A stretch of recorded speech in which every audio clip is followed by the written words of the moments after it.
তেমনি পোল এলাকায় মারুতির সঙ্গে প্রাইভেট কারের মুখোমুখি সংঘর্ষ। রক্তাক্ত অবস্থায় বৃহস্পতিবার বেলা 1টা নাগাদ 5 জনকে ভর্তি করা হলো কেশপুর হাসপাতালে। স্থানীয়রা জানাচ্ছেন, মারুতিতে করে একটি পরিবার মেদিনীপুরের দিকে যাচ্ছিল। উল্টো দিক থেকে আসছিল একটি প্রাইভেট কার। একটি মোড়ে দুই গাড়ি হঠাৎ একে অপরের মুখোমুখি জোরে সংঘর্ষ বাধায়। এই ঘটনায় মারুতির ভেতর থাকা চালক সহ মোট 5 জন গুরুতর আহত ও রক্তাক্ত হন। স্থানীয়রা তাদের সকলকে দ্রুত উদ্ধার করে কেশপুর গ্রামীণ হাসপাতালে ভর্তি করে। পরে অবস্থা বিবেচনা করে তাদের কয়েকজনকে রেফার করা হয় মেদিনীপুর হাসপাতালে। ব্যুরো রিপোর্ট, খবর 10 কেশপুর। কেশপুরে তেমনি পোল এলাকায় মারুতির সঙ্গে প্রাইভেট কারের মুখোমুখি সংঘর্ষ। রক্তাক্ত অবস্থায় বৃহস্পতিবার বেলা 1টা নাগাদ 5 জনকে ভর্তি করা হলো কেশপুর হাসপাতালে।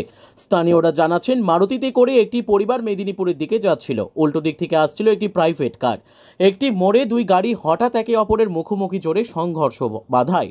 এই ঘটনায় মারুতির ভেতর থাকা চালক সহ মোট 5 জন গুরুতর আহত ও রক্তাক্ত হন। স্থানীয়রা তাদের সকলকে দ্রুত উদ্ধার করে কেশপুর গ্রামীণ হাসপাতালে ভর্তি করে। পরে অবস্থা বিবেচনা করে তাদের কয়েকজনকে রেফার করা হয় মেদিনীপুর হাসপাতালে। ব্যুরো রিপোর্ট, খবর 10 কেশপুর।